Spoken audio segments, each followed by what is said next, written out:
Did you learn anything from the last few days?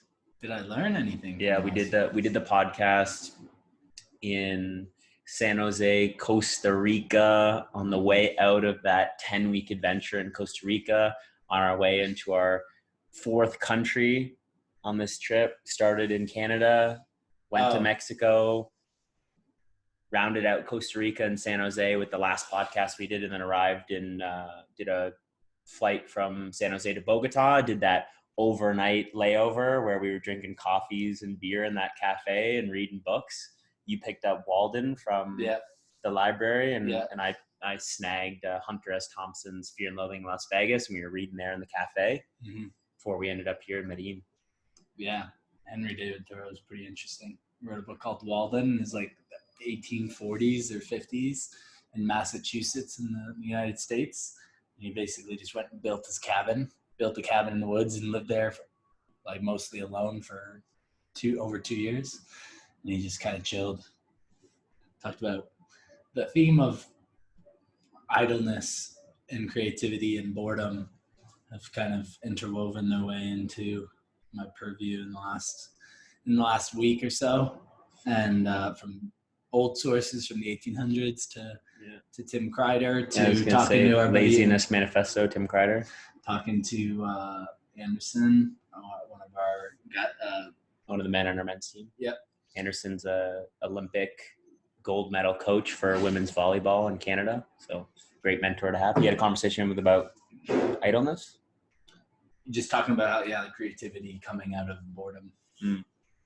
And which Tim Kreider, who's an essayist, talked about how idleness isn't just a vacation. It's not just like a passing of time, but it's an actual necessary function for creativity.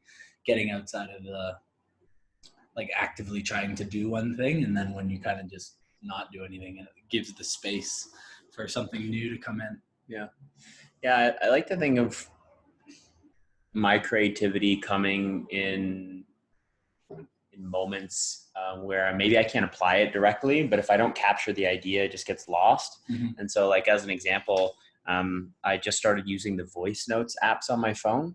And like, I had 2 different separate analogies that came to me yesterday based off of all the conversations we've been having in the last, obviously over the course of our lives, connected to the experience we had on LSD, capping out San Jose and Costa Rica, and then integrating into being here in Colombia, and just having all those ideas kind of marinate. And I had it's just a moment where it pops in, and Jim Rohn talks about not using your brain as a filing cabinet. And so when I had the idea to write it down, the idea that came up, which is like totally it's separate from this concept of the idleness, but I guess I wasn't really doing anything. I was just sitting there breathing. I was meditating, and then the idea popped in. But I was talking about you're always digging. You always have a shovel in your hand. You're always digging. And the question to ask yourself, in alignment with a lot of the philosophies I like with Jim Rohn, which is he believes you can't change the destination of your life overnight, but you can change the direction. And I was thinking to myself, if I'm always digging, I'm either digging my own grave or I'm digging the well. I'm digging the well for future generations to be able to enjoy the fruits of my labor today, or I'm, going towards the direction of addictions and vices and digging my grave a little deeper and deeper. So that just came in like a moment of idleness, where I was meditating. I mean, I think it goes into like that thought. I was also talking with Anderson around the reason why idleness and like doing nothing is such a seemingly radical idea, is because within our culture it's exceptionalism, but just we're supposed to always be doing something, and that like everything has to have some sort of like end in mind. Like you said, you're either digging towards something or going into an addiction. Well, it's like, I mean, if you're like digging, I don't think most people are digging for the dig. Like the digging is like to get to something, and it's like put the shovel down, and then that'll make you appreciate the shovel when you're digging. You could also say that idleness is moving towards the well digging in that direction. Depends on how the context you hold. But like as an example, you can definitely just paint the picture and visualize in your mind just like people with like suits and ties on with like red faces, and like there's like smoke coming out their ears, and they're just rushing to the next gotta get to the next meeting, the next boardroom, the next idea that I gotta share. Yeah. I mean, it's like in the same way a concept in sales is that 70% approximately of your time is not going to be actually leading to income or sales. It's like not putting so much pressure that every second of your day has to be some like, what is going to come of it. Like I'm going to put in this thought and this thought, and this is what's going to come out of it. It's like, no, you don't. It's like taking the pressure off. It's like, why do you like I even noticed it in myself, this compulsion of like working towards this one thing at all times. And I think what I was writing about the other day when we had our writing session was about being able to session. It wasn't that. It was more of a mastermind. Yeah, it was just like just free flow sharing of ideas. And just really getting into each other's consciousness. I wouldn't say it that way either. I wouldn't say it. I know. Leave it at masterminding. Yeah. I was just writing about being able to compartmentalize, and I don't know where I was going with that anymore. You wrote a lot. Yeah, it was just like a fair amount. Like I think in the but he was dipping pens in coffee and putting it on his paper. Yeah, and writing poetry in and around amidst the stain of time. I think we will find our worries were many and grievous and largely unnecessary. Yeah. And most of them never came to fruition. Yeah. Good old Mark Twain. Oh yeah, I suffered many tragedies in my life, some of which actually happened.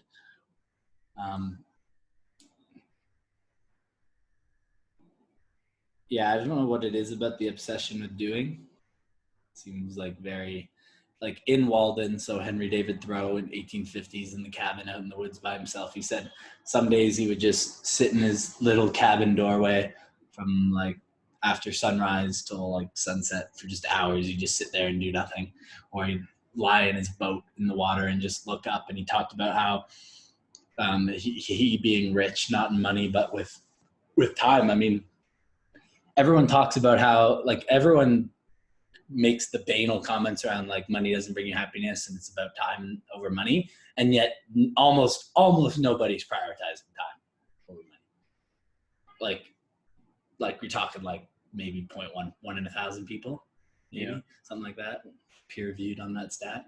It's just like, that's just not like in Tim Kreider's essay on the Lazy Manifesto, he said a long time ago, I made the decision that time was more important than money. And that at the end of his life, you're probably not going to think, I wish I worked more or wrote more or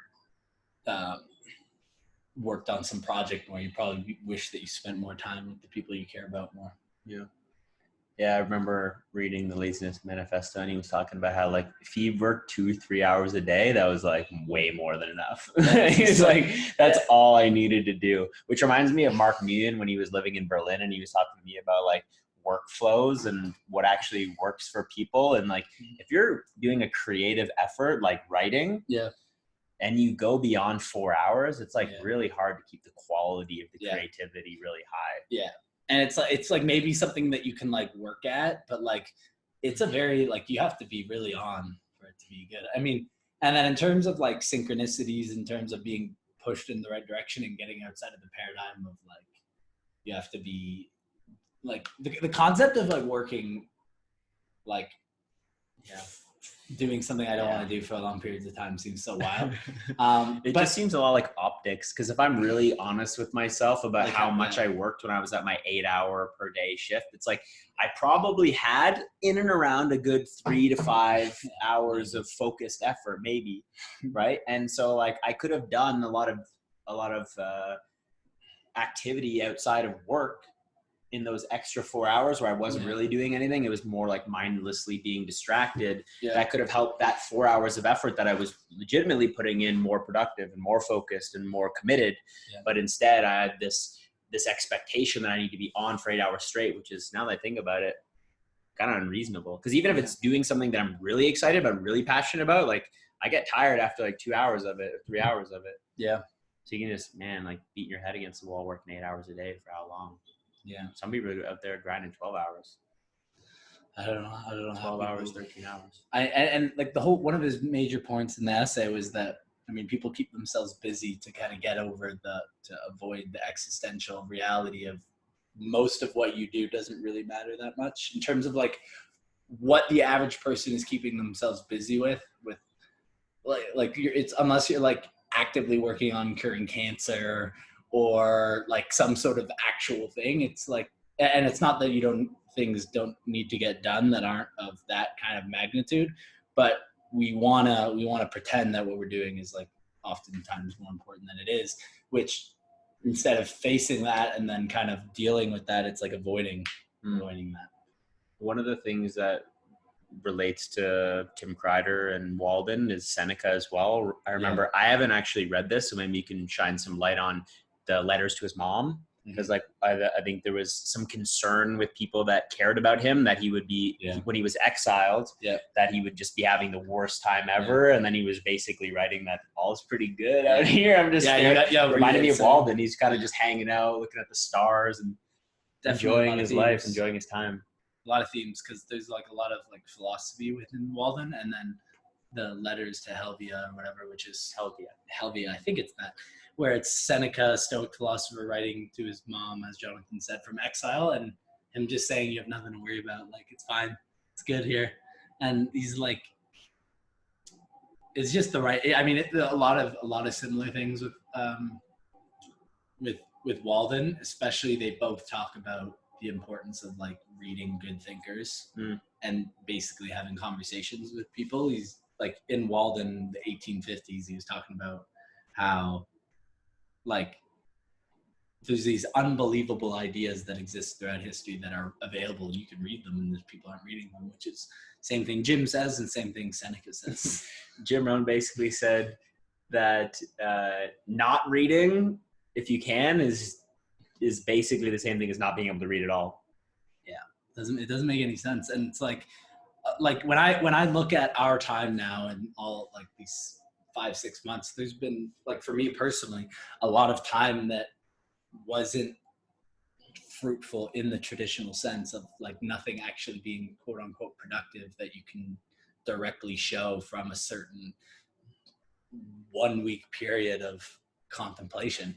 But it'll show up in until the AI is able to find all of the quotes from the books that you've been reading, and then they pull up like 4,000 clips from the podcast and different quotes from all the books you read in the last 6 months. Exactly. So it's showing up in and like you're saying, like productivity and service is not linear.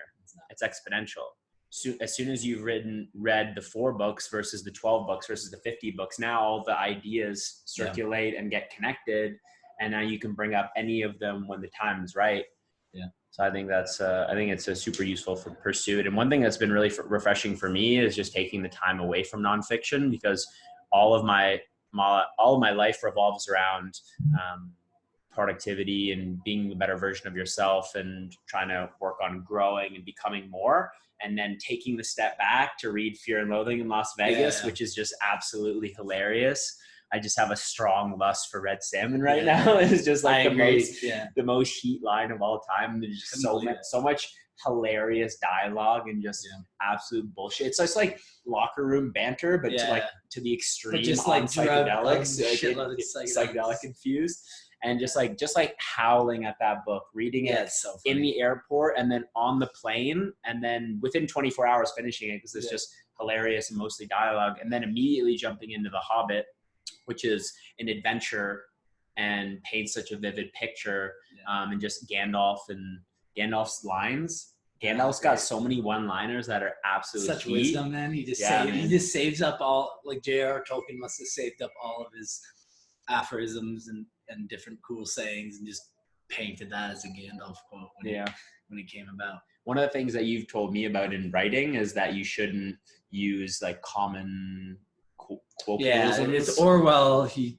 wrote an essay on George Orwell, writer of 1984 and other works. He wrote about there's different sayings that become like cliches, like rule of thumb, or what are some other kind of expressions you'd use? Be like, like in the grand scheme of things, and all those type idioms of, and all those different things where it's like two in the bush. I don't know. Exactly. It's like figuring out how to say it in your own personalized way, as opposed to just repeating the generic one, because they become so common that people know what they mean contextually. So if you want someone to just generally know what you're talking about, then it's fine. But if you want to make a specific point, then it needs to be specific. Mm-hmm. So you make it specific by actually making it specific, and not just cookie cuttering a phrase that like mostly connects what you're doing. Yeah. It's like, it'd be like the difference between, you know, if you need to cut a piece of bread, you might be able to do a knife, but if you're trying to do something small, you might need like a little scalpel to cut it. It's just like a matter of what you're doing. So if precision matters to you, then something that you can do for writing is create your own analogies and your own metaphors, as opposed to recycling I would say the tried and true ones, but instead of using the ones that are mostly used. Yeah, it takes creativity and thoughtfulness. The reason I brought it up is because one of the chapters in The Hobbit is called "Out of the Frying Pan into the Fire." Yeah, and I didn't realize that J.R. Tolkien was the one that came up with that saying, and the premise was based off of the dwarfs and Mr. Bilbo Baggins basically being caught by a bunch of goblins, and like. The trolls. Yeah, they were the trolls, and they're around a campfire, and they captured all the heroes of dwarves and Hobbit, and the actual part where this came in was they just escaped the mountain, where they were with the goblins, and Bilbo found the ring, so he was able to escape. And then when they finally all got back together, they ended up in this like. This pasture that was open in this wilderness, and it ended up turning out to be where the wolves would congregate. And so when they finally saw that there was wolves, they had to scatter and climb up trees. And then all of a sudden Gandalf was shooting off acorns on fire at the wolves, and it was catching trees on fire. So all of a sudden the forest was actually growing on fire. And the goblins came down and started putting hay and trees underneath the trees that they climbed up. So their trees started catching on fire. And so they said, out of the frying pan being with the goblins into the actual fire with the wolves surrounding them, trying to climb up the trees. And such a famous expression. Yeah, it was so like, sick. And out of the frying pan into the fire. He created that whole thing. Yeah, man. That's creativity. He has a whole bunch of those. So he has out of the frying pan into the fire. He has the not all that glitters is gold, which is the same quote that is not all those who wander are lost. He has that quote. Yeah, man, vivid imagery. What is it about J.R. Tolkien's writing that inspires you so much? Because I know for you, you're thinking about writing a lot as a creative pursuit. You've been writing a lot, and you're continuing to write. He's obviously someone that inspires you. Lord of the Rings is one of your favorite franchises. The Till the End podcast uses we have the font. Uses the font from the end of the third movie. Wasn't J.R. Tolkien, we wouldn't have that. Yeah. Do you remember that moment when you're like, because we had the idea for the tattoo when we were in Cal Beach in British Columbia. We finally said, we know where we're going to get it. We know what we're going to get it, but we didn't know what the font or we didn't have the last details. And then it was maybe like a week before we actually went into the tattoo shop that I was watching the first Lord of the Rings again. I ate an edible and then I felt compelled to fast forward to watching the third one. And then I watched like the second half of the third one, and then the scene ends, the movie ends, Frodo, spoiler alert, sails off on the boat into the distance outside of Middleearth. Gandalf and Bilbo and the elves, and then the screen goes black and it says "The End" in the same font that is now etched into our flesh. So definitely. So obviously he's inspired you. Yeah, he's definitely. There's something about the cinematics in Lord of the Rings and the way and just like how epic it is. That but it started from creative writing, and it started from him creating this fictional tale and infusing it with lessons and adventure. And I mean, I think what inspires me about him is something that, like, I mean, maybe it would be something I'd be interested in, but the actual undertaking that he did with the creation of Middle-earth is probably something that would be beyond like my specific pay grade of like of what I would think of as like intellectual contribution, because the difference. So he wrote The Lord of the Rings, which is actually technically one really long book split into 3 long movies, and then he wrote The Hobbit prior to that, but then he wrote The Silmarillion and a whole bunch of other books within the Middle-earth world. But the difference between J.R.R. Tolkien's writing Middle-earth and Lord of the Rings, as opposed to most created worlds, is that most created worlds, a person has a kind of maybe a general vague idea of a world, but then they have a story in mind with characters that they see, and then they kind of make the world fit to making that story work. Whereas J.R.R. Tolkien did the opposite. He spent like years, if I'm not mistaken, just creating the world on its own before creating any specific type of histories. And within that, I mean, he created like 2 languages of Elvish, and then like Dwarvish, and like a whole bunch of shit. And then he created the stories within that. So it's just like, it's so expansive and so beyond, like it's so big that, I mean, like on YouTube, for example, there's like History of Middle-earth that has like over 100,000 subscribers. And it's like, the history is about like the way it's described, like it's in like as if describing an actual place, because it's so well and completely thought out. The reason why it reminds me of just like professionalism is because when we were in sales, one of the aphorisms they used to use was that accidents happen at intersections. And when you create something so big, there's so many there's so much room for error in connecting the dots between the different parts of the ecosystem that he generated, and it all is just like seamless. It's just all just seems like it knits perfectly together as it's like it's almost like he had it's almost like he had, like, as if Middle-earth and the world that he describes is a real place, like in an actual other dimension, and that like he just like tapped into and just like was describing into what happened of that other world, like, and in a way that's true. In a way it's not. Depends how you look at it, but like that's the way it comes off. What a powerful imagination! Unbelievable. Yeah, really powerful. There was one other part that I was another thing that reminded me of kind of like the adventure we're going on is how the Hobbit is almost like this neutral character, because he meets all sorts of different characters. He meets dwarves, and he meets elves, and he meets just like all these different people. And like throughout their adventure, it's Mr. Bilbo Baggins along with 14 trolls, or 13 dwarves, and then Gandalf. And it just seems like no matter where they go, when they meet people, like they're pretty neutral towards hobbits. So like, hobbits are kind of cool, like no real issues with them. Where they did note that some people like weren't necessarily excited about being with dwarves, as an example. But with them, it seemed to be more neutral. They didn't really have a strong opinion on the hobbits. And it kind of feels like that as a Canadian, where you kind of just on our trip, we've been walking around, and then no matter where we go, people are like, okay, like, Canadian. So it feels, it's interesting to have that experience of being able to adventure. And most people guess American, then they hear us, and then seem pleasantly surprised when we tell them we're Canadian. Seems like Americans get tough rap internationally from a lot of people's minds anyway. I feel like I could have been, born a troll or something else, but I was born a hobbit. Pretty neutral. People have no issues with it. So I feel pretty welcome basically everywhere I go. So what have you learned this last week?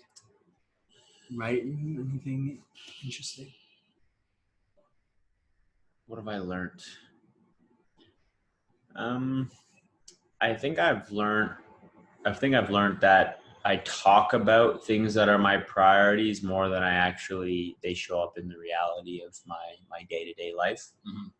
So there's some I've been becoming more aware of the hypocritical parts of myself, and the hypocrisy, or I don't know the best way to describe that.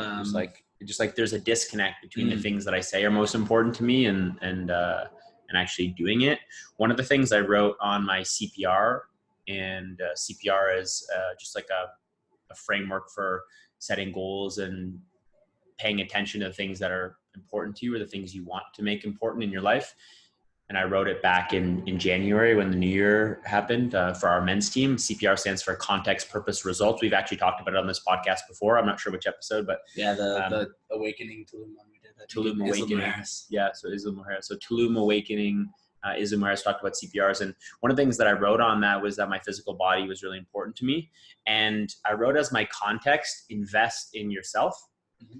And I am noticing, even though we've talked about busting loose from the money game many times on this podcast, you know, in many ways, this trip represents me feeling more comfortable spending my money and not feeling as restricted by it. If I pay close attention to my spending habits in relation to the things that I say are most important to me, aka my physical body and the improvement and the progress there, I'm not actually practicing what I preach. So there's a lot of room for growth for me in letting go from a certain number in my bank account, or letting go from an identification with money, and realizing that the investing in myself will actually pay dividends long term. So I'm definitely learning that my communication around what's important to me isn't actually showing up in two places: my calendar, aka the day-to-day life of like, am I actually putting in the work? Yeah. And then also where I'm spending my money. A lot of it has been going to kind of novel experiences and adventure and peak experiences. And that's great, because that's definitely a high priority for me. And It definitely is something that I want to continue to do, and we will continue to do. And then it just makes sense to have, like, as an example, if I want to do a great job with my book, and if I want to be a writer, it makes sense to be getting guidance and coaching from somebody that's done it before, and putting my money where my mouth is. And if I really want to improve my health, then spending money and investing in myself for the progress. So I'm just noticing how I'm not necessarily practicing all in which I preach. Yeah, that makes sense. I mean, it usually shouldn't be too disheartening. There usually takes a gap between intellectual understanding and then like physically resonating and actually applying it. So It seems like a natural progression of things. It doesn't usually just completely take hold. One of the reasons why this trip is so important, you know, we've talked in the past about just going out and becoming a speaker, and we could do that, and we could shout from the rooftops, but there would be an element of shouting from the rooftops, because it's almost like a needing to prove that I know it versus actually knowing it, right? You were talking about the difference between something that's undeniable. Yeah.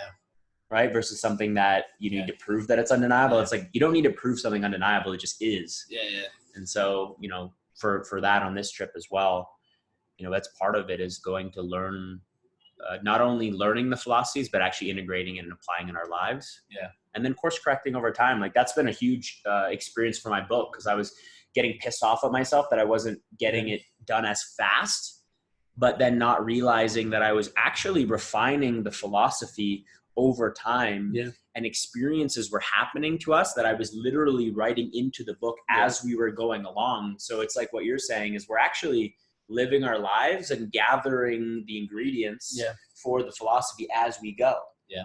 Right. Thinking that it's just figured out. It's just always a now process. Yeah. I was thinking about that with the philosophy. I mean, we get so caught up in terms of like scribing it or like writing down the philosophy, when really it should be like, priority should be living the philosophy. That's not to say that you don't get insight of like an intention to move forward and you write it down so you understand what you're kind of going for to live into it. But the priority should be like, you do it like with like social media, you can feel like as you're doing something, let me record this and get it and share it before, which sharing is fine, but like it should be a latent function, like should be a secondary function. The primary function should be to enjoy it. Where I'm looking at this like cool scenery that's like very short, and instead of like, I'm like trying to get my phone out, which is fine. It's not like it's somewhere in the middle, but I found in myself a proclivity too much for my own personal liking on the temptation towards sharing an experience rather than just experiencing the experience itself.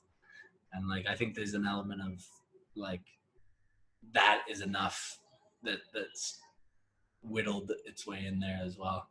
But I mean, it's a work in progress, and it depends on different things at different times. Yeah, you definitely strike a balance, because like as an example, like amanecer, which is sunrise in Spanish, sunrise in Tulum, like as an example. Virtually all of it was experienced firsthand with all of our senses, and then there was maybe 30 seconds to a minute of capturing some video. And I wouldn't have taken that part of it out for the world, because now I have that memory captured. And in the same way why we're recording this podcast, 30 years from now, 50 years from now, we're going to be able to go back to these recordings and say, hey, look where we were, look what we were doing, look how much we've grown, look how much we've changed. Do we even know what podcast episode this is? Like 15, 16? Yeah, it might be like in around 15, 16, maybe even 17, to be honest.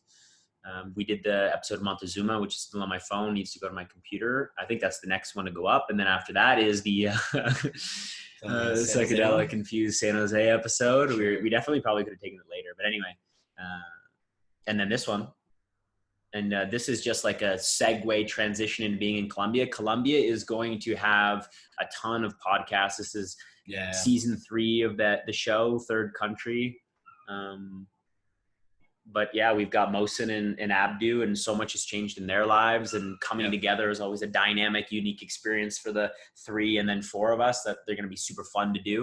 And we're just going to have tons of fun and adventures. That's crazy, man. In Cartagena. We got some shit's like, it seems like we've just been on this adventure for so long, but then if nothing intervenes with the trajectory of it, we're really just in infancy stages of this whole journey, honestly, which is like, it's kind of wild to think about, like the fact that it's like on country 3 and we might be going to like a couple dozen. It's pretty wild. Yeah, it seems to me like Europe is becoming less and less of a priority for me. But keeping the Camino de Santiago alive is a high priority. We'll at least do that and check out a couple other places. But I don't see us staying in like multiple countries in Europe for multiple months. Like here, it's just like a day will come for that probably. But like, I would rather spend an extra 6 months in Thailand for the same price as a month in Europe right now.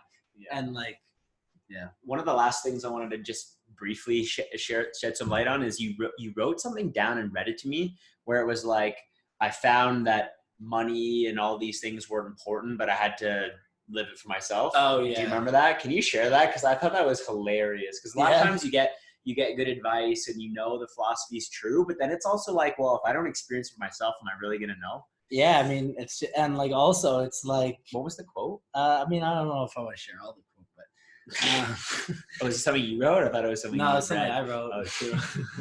Yeah, it's just like, I don't know, like all the partying and like sensory pleasures of life like aren't the answer to like sustainable happiness, but like, let me find out for myself. Something along the lines of that. And I mean, it makes more sense than that, but like from certain activities, but also just in terms of the general like idleness and the way in which I'm like kind of living my life right now. And I think most people get to the end of their life and they think about, like, for example, I had 2 calls today with 2 married men with kids. And I literally said, those are almonds right and I was like thinking about how I was like, yeah, the day was like all right or whatever. And they're like, yo, what are you up to? I'm like, oh, I just woke up from a nap. I woke up and meditated and walked around the city and went to a coffee shop and read a book. And then they're like, damn, that's the dream. And then Anderson was like, wow, you sound like Hemingway. Like, just like realizing that like the veering off of the regular path of life. And I think the natural progression of things is that it's just going to work up to a natural momentum within the certain grids of the certain areas coming together, and then having an excitement on like a certain certain project and really going in on that. But I think a lot of people get to the end of their lives and they think, wow, I wish I didn't work so much or I had more free time. And you know, like the ratio of free time to work and play and all those things in my life is probably at a way that's skewed, that like it won't be what I would want it to be in 5-10 years, for example. But I mean, it makes sense to, you know, you think about you don't want to do work because you'd like to just chill, and most people never actually kind of fulfill that desire to kind of just chill and not do a lot, and then they wish they did. Well, it's like, I'm gonna do it, and then I am going to enjoy it, and I will likely find that it's not how I want to want to do it, but then I will make the progression of how much work I want to do from there, but not from I have to be filling my time with something. What's it going to be? But if I can get myself completely content with like the very, very little, then I'm content with like nothing, so to speak, then it's going to take something worth not doing nothing for. So I'm not going to just pick something's going to fill the time. It's like, no, if I'm going to fill my time with something, I'm going to make sure that I would be okay with nothing, so that when I pick something to substitute nothing with, that it has to be better than that. Brings me back to episode 50 of the Circle Up podcast, and a quote we've talked about a lot on this podcast as well, which is when you realize you don't have to do anything, then you can do anything. And the reason I like the way that's phrased is because we're not even advocating idleness or laziness or not doing anything per se. We're just advocating introspection and asking yourself, what do you truly desire? What do you truly want? Is what you do on a daily basis what you actually want to be doing on a daily basis? Or do you feel some obligation to someone or something to be doing those things? And like, if you are operating on the framework that you need to be doing something, then how do you know what you're doing isn't just the closest thing at hand that you could grab to fill up the time to do something with? So it's my kind of stage of philosophy right now is like, in the same way you talked about the disconnect of like a philosophical understanding their value that you have, and then the actual like following the word that came to me is congruence. Like the congruence, where it's like, I maybe fully understand intellectually that once you don't realize you don't have to do anything, you can do anything. I need to go practice and live the philosophy and sell myself on the idea that I don't have to do anything, where I feel like, obviously compared to most people, I'm like pretty on that train, but like to where I think I would like to, like realizing like, no, like people think you have some sort of like obligation to all these different things and you must, it's like, no, you don't. It's not true. Says who? Show me it. Show me the obligation. There's nothing there. So it's like really selling myself on that. And then comes back into the idleness and the boredom, and like at this place of like nothing, that's when I'm in a position for something to kind of pop into my consciousness that I can get excited about. And then if I'm doing it, I'm not doing it because I think I have to do something. I guess like this works. It's like I have to do something that would be new outside of like just being okay with what I'm already doing. Yeah, it reminds me of Joe Dispenza talking about the generous present moment. And when you live in the familiar past or the predictable future, you miss out on the generous present. And he says creation comes out of nothing. So like you were saying, Anderson and these other thinkers were talking to you about boredom actually being sometimes the foundation of all creativity, because it just comes out of nowhere. Pops out of nothing. And that's the same. Actually, one of the things that we talked about when we were at the Airbnb in San Jose was me having a different context around. It was actually the night before that, I think, or anyway, around that. But just being more intentional with music. What I was telling Anderson as well as just being more okay with silence, because in my past familiar time has been, I need to make sure the most of all my time. So if I'm walking somewhere, if I'm doing anything at any point, I'm started before I press play on the podcast or the music, which is great. And I'm not disparaging music or podcasts, and I'm still going to spend a lot of my time where my mind's free, but my hands are busy. So I'm going to spend the majority of my time doing that, but not making it a necessary. It has to be the case, because then I'm realizing it's like, it's just desensitizing myself to stimulus. And if I'm constantly consuming stimulus, like I was thinking about this, it equates to podcasts, but when you listen to music, it is literally listening to the past. It's listening to a description about a processing of the past, which is great. I fucking love music. I'm going to listen to a lot of music. And I was just writing about how one of my favorite things is just like smoking weed and writing and listening to music. And that's great. But then realizing that like, we don't know what the effects of listening to music all day is in the long term. And I'm not going to wait till a peer-reviewed article comes out that's saying that constantly being in response to dopamine stimulus at every second of every day probably can get in the way of getting to that nothing place that I want to be, that where the creation comes from. Yeah. Yeah, it reminds me of like integrating after psychedelics. Like if you never stop taking psychedelics, then there would never be the putting the pieces back together so that you could then move forward. It would just be constantly separated and falling apart. It reminds me as well, like if you always have your headphones on, like as an example, like we're in Colombia right now, and one of the things I want to do is like learn Spanish and talk to people. If I have my headphones on everywhere I go, it never gives me, like I'm actually communicating to the outside world that I don't want to be interrupted in a way. And so there's a part of it where if I take them out and I'm actually paying attention and observing as I'm walking, that creates an opening, a foot in the door for new conversations, a new relationship. Even if it's only 30 seconds, that's actually genuinely good practice for me. And getting a couple words out and actually listening to what somebody's saying and seeing if I can understand it. And the other one I remember, we never talked about this guy on the show before, but his name's Max, and he was part of like a relationship community for personal development called RSD. And he was saying, if you're wanting to meet women and you have headphones on everywhere you go, it never gives you an opportunity to actually have a conversation. So like taking the headphones, earbuds out actually makes you a more social person sometimes. So I'm not saying there's no room for music, because obviously I fucking love listening to music, but you're opening the door. And like you said, it's not this constant stream of dopamine. And I realized in the same way you said, like being identified with money and a certain number in the bank, it's also like music is so powerful. And I think there's so many like therapeutic options that haven't been fully taken to fruition in terms of using it to help process memory through psychedelics, through therapy, and all those different means, which are great. And at the same time,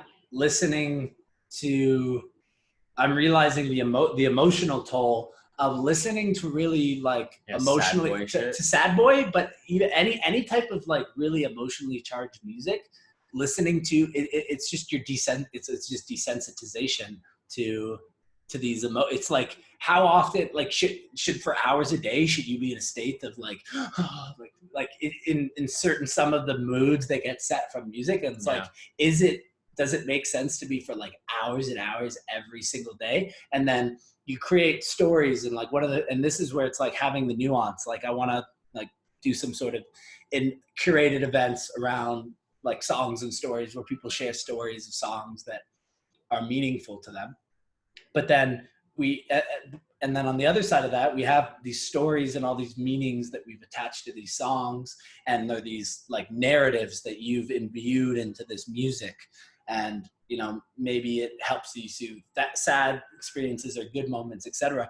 But then it's like, I'm realizing I'm just listening to all the music that I really, really enjoy, that I have so many experiences with. And then I'm just like rehashing these thought patterns on like this redundant loop. And I'm just like, this doesn't make sense. It doesn't make sense. Reminds me of breakups. Like I have relationships that have ended where I would like create like a playlist of like the mood of it. And it would mostly just be sad. And I would just be perpetuating this ongoing sense of sadness about this relationship ending. And it actually elongated the healing process of being able to let go of it and realizing that it was great for what it was and that I could move on because of music that I chose to listen to. And it's built it up to be so much more than it is. It really was. Because it's just, you're living in this reality of this thought pattern. It's like it's like roomy, like you just keep scratching the itch. You don't let it heal. So you're just rehashing this thought pattern and narrative and story over and over and over and over and over again, which the Joe Dispenza is living in the past. Constantly. So it's like, I'm trying to like, I need to stop listening to the same songs over and over again. Like not never, but just not on repeat daily. I'm like, there's times where I'm like listening to like songs that I like multiple times a day, every single day for like weeks and shit. And I'm like, that doesn't make sense in terms of like, if you want to like, if you want to grow with consciousness and not just live in the same narrative thought pattern recurring, that it makes sense to not do that daily. Yeah, I think Spotify told me to listen to How Often by Lane 8 208 times last year. Yeah. So definitely have my days of 4 or 5 times Yeah. listening to the exact same track. But it was cool being in Puerto Viejo, Costa Rica. We were on the Caribbean side and we listened to Bob Marley all the time. That was a fun change of pace. You walked anywhere. Yeah, you could hear Bob all over the Marley, place. at all times. Like, damn. Yeah. Well, I was happy to be able to jump in here with ya. Yeah. Do this show. Is there? Episode whatever it is of the Tillian podcast. Episode whatever it is. Yeah, we got more coming your way. We got some exciting guests coming your way, and they haven't been on the show in a long time, so they get separate and together. Energy and enthusiasm. It'll be our first 4-person podcast. Yeah, so that could open the door for something. Yeah, who knows? Wild and exciting. So, well, see how that goes. All right, man. Yo, what? Yeah, what? To the end, dude. You don't want to do the whole thing? My friend, until the end. Nice.